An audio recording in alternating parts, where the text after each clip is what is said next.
வணக்கம். நான் உங்கள் சசிகுமார். இன்னைக்கு நவகிரகங்களில் சுபத்துவம் கொண்ட கிரகம் யாரு, அந்த சுபத்துவம் கொண்ட கிரகத்தை பற்றியோட மகிமையை பற்றி சொல்ல போகிறேன். அவர் என்னெல்லாம் செய்ய போகிறாருங்க, என்ன அதிசயங்களை பண்ணுவார் அப்படின்னு நம்ம எல்லாரும் ஃபஸ்ட்டு சொல்லக்கூடிய குரு பகவான், வேழன் நோக்கு, வேழன் பிரகஸ்பதி அப்படி சொல்கிற கிரகத்தை பற்றி ஒரு சிறப்பான தகவல் தெரிஞ்சுக்கணும் அப்படின்னு சொல்ல போகிறேன். எல்லோருமே இந்த குரு பலன் வரலையா அப்படின்னு கேட்கக்கூடிய ஒரு இதை எல்லாருக்குமே சொல்கிறது. குரு தசை, குரு பலன், இப்படி எல்லாருமே ஃபஸ்ட்டு குரு பயிற்சியை மட்டும் எல்லாருமே எல்லோரும் ரொம்ப உன்னிப்பாக சந்தோஷமாக கேட்பாங்க.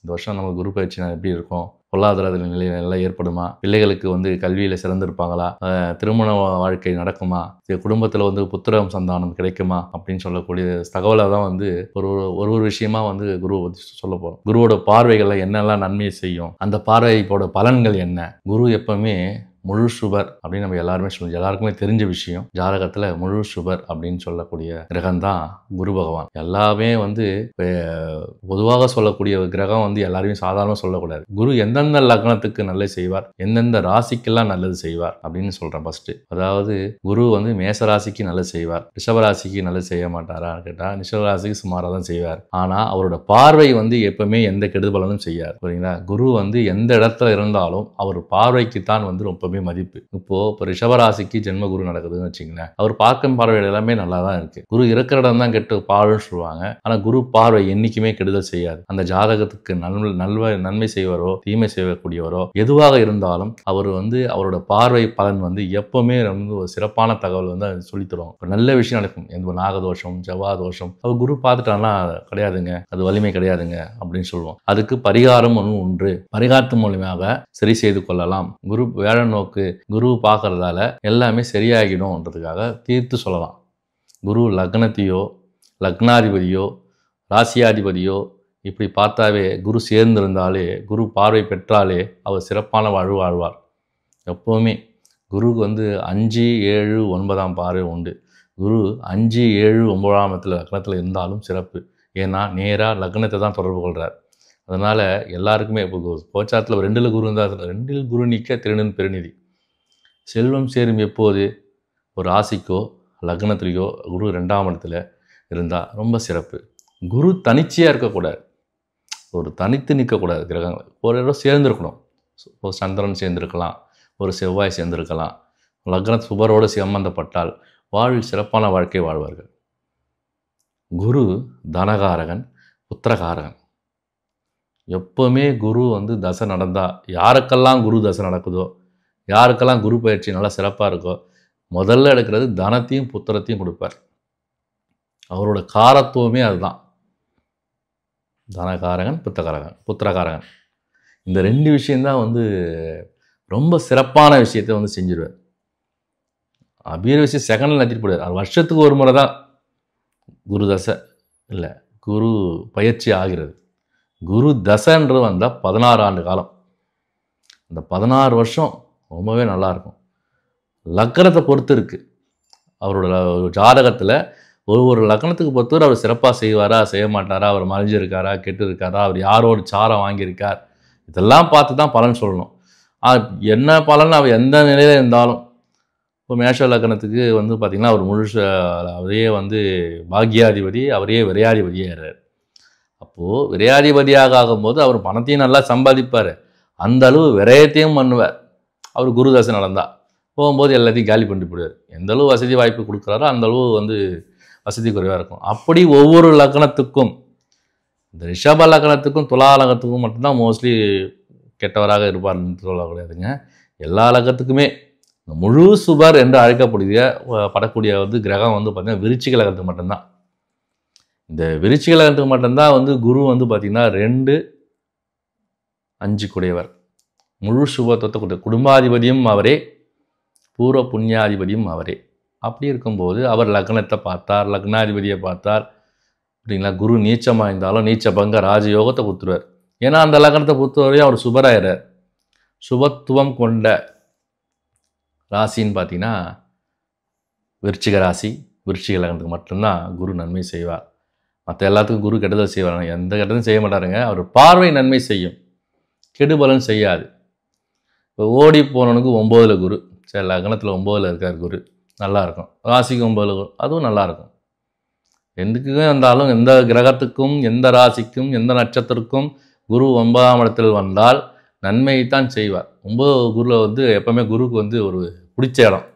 குரு வந்து முழுமையாக வலுப்பெற இடம் வந்து 5, 7, 9 5 9 மிஞ்சும் பலனை செய்யும் அப்படின்னு ஒரு ஜோதிட சாஸ்திரம் சொல்லுது. அதே சமயத்தில் பண வரவு, தகப்பனார் சொத்து, தகப்பனாரோட வளர்ச்சி இதெல்லாமே 9ஆம் இடத்துல தான் குறிக்கும்.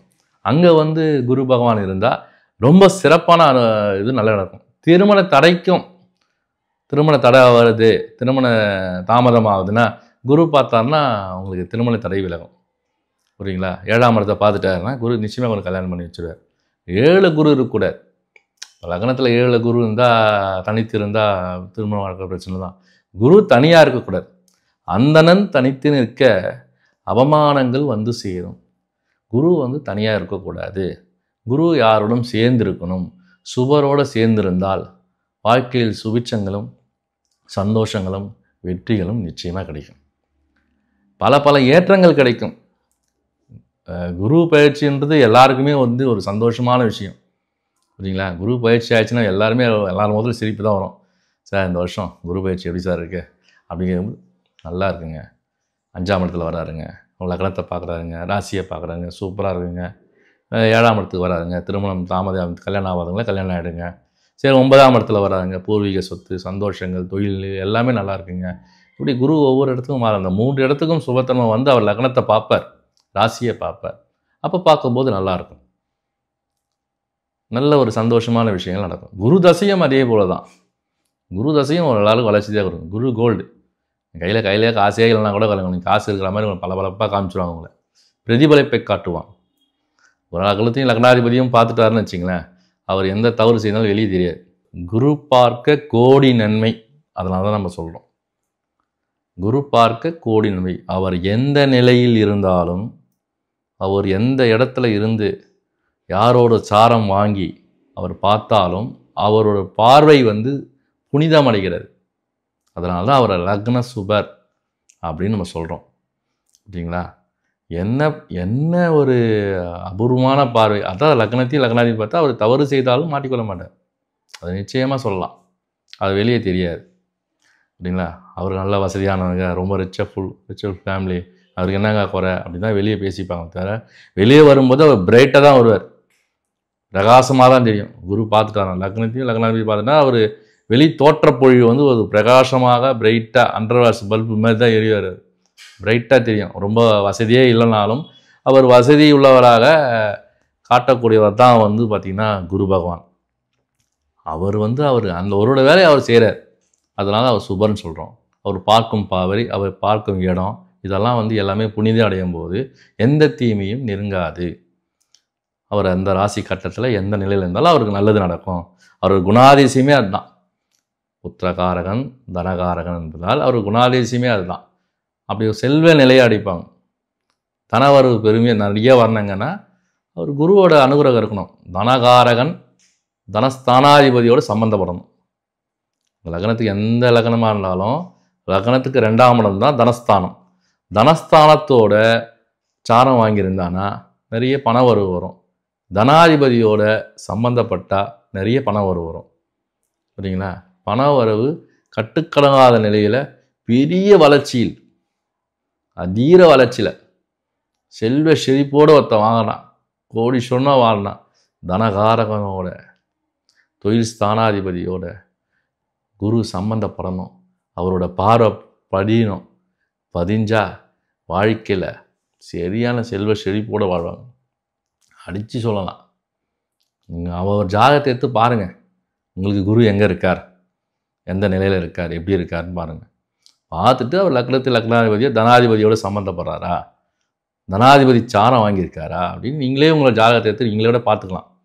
பார்த்தீங்கன்னா அவருக்கு நல்ல ஒரு செல்வ செழிப்படும். அவரோட தசை நடக்கணும். அதாவது குரு தசை நடக்கணும்.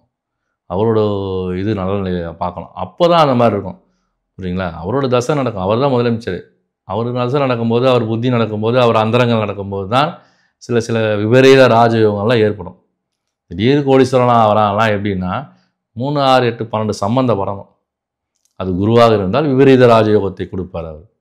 சரிங்களா? அப்படி இருக்கும்போது அதிர்ஷ்ட நிலையை அடைய முடியும். அவர் லக்னத்துக்கு கெட்டவர், எனக்கு செய்ய மாட்டார், பார்க்க மாட்டார்லாம் கிடையாது. எவராக இருந்தாலும் குரு பார்வை சுபத்தை கொடுக்கும், நன்மையை செய்யும், சகல விதமான யோகங்களும் தருவார். பெரிய மாற்றத்தை தருவார், சந்தோஷத்தை தருவார். சரிங்களா? குரு பகவானை வேழன் நோக்கு சொல்லுவோம். குரு பகவானை வழிபாடு பண்ணுங்க. குரு பகவான் வந்து தட்சிணாமூர்த்தி கிடையாது. நவகிரகங்களில் இருக்கிற குரு பகவான் தான் பிரகஸ்பதி வேழன். அவரை வழிபாடு செய்யுங்கள். அவருக்கு நெய் தீபம் ஏற்றுங்கள். கொண்டை கடலை இது பண்ணுங்கள். சும்மா மாலையாக போட்டு குத்திலாம் போடக்கூடாது. மாலை கடை நிறைய பேர் கொண்டை மாலை போடுறாங்க. அதெல்லாம் வந்து நான் தெரிஞ்சு ஊசியால் குத்தக்கூடாது எதுவுமே. புரியுங்களா? ஊசியால் குத்தி மாலையாலாம் போடக்கூடாது. கொண்டக்கடலை யாரெல்லாம் தானம் பண்ணுங்க. கொண்டக்கடலை யாரெல்லாம் கொடுங்க, வச்சு கூட கொடுங்க, செஞ்சு கூட கொடுங்க. யாருக்கெல்லாம் தான தர்மங்கள் வியாழக்கிழமையில் கொடுங்க. குரு ஓரையில் கொடுங்க. குரு ஓரையில் தீபம் ஏற்றுங்கள். புரியுங்களா? இதெல்லாம் செய்ய செய்ய உங்களுக்கு வந்து குருவோட அனுகிரகம் முழுசாக கிடைக்கும்.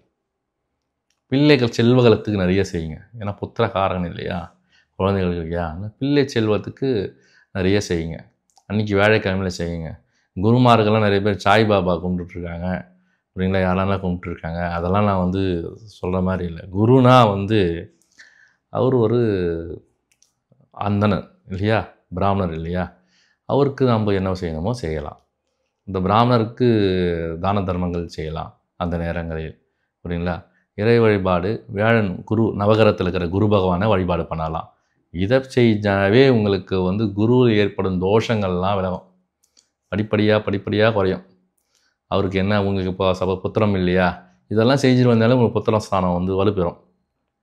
சரிங்களா? தனம் பிரச்சனை, அதாவது வீட்டில் வந்து பணம் வரவே வந்து தங்க மாட்டேங்குது, தன பிரச்சனை இருக்குதுங்களா, இதெல்லாம் வந்து குரு பகவானுக்கு நீங்கள் செய்ய நல்லாயிருக்கும். என்ன செய்யணும்? குரு பகவானுக்கு மஞ்ச வஸ்திரம் சாத்துங்கள், நெய் தீபம் ஏற்றுங்கள், கொண்ட கடலை அதாவது மூக்கொல்லை அதையும் தானமாக செய்யுங்க. வியாழக்கிழமையில் குரு வரையில் செய்யுங்க. நிச்சயம் வெற்றி பெறுவீங்க. தனப்பிராப்தம் கிடைக்கும், சந்தோஷம் கிடைக்கும், மகிழ்ச்சி கிடைக்கும். சரிங்களா? நன்றி. ஜோதிட ரீதியான சந்தேகங்கள் இருந்தால் கீழே இருக்க நண்பர்களை தொடர்பு கொள்ளுங்கள். உங்கள் சந்தேகங்களை தீர்த்து கொள்ளலாம். நன்றி, வணக்கம்.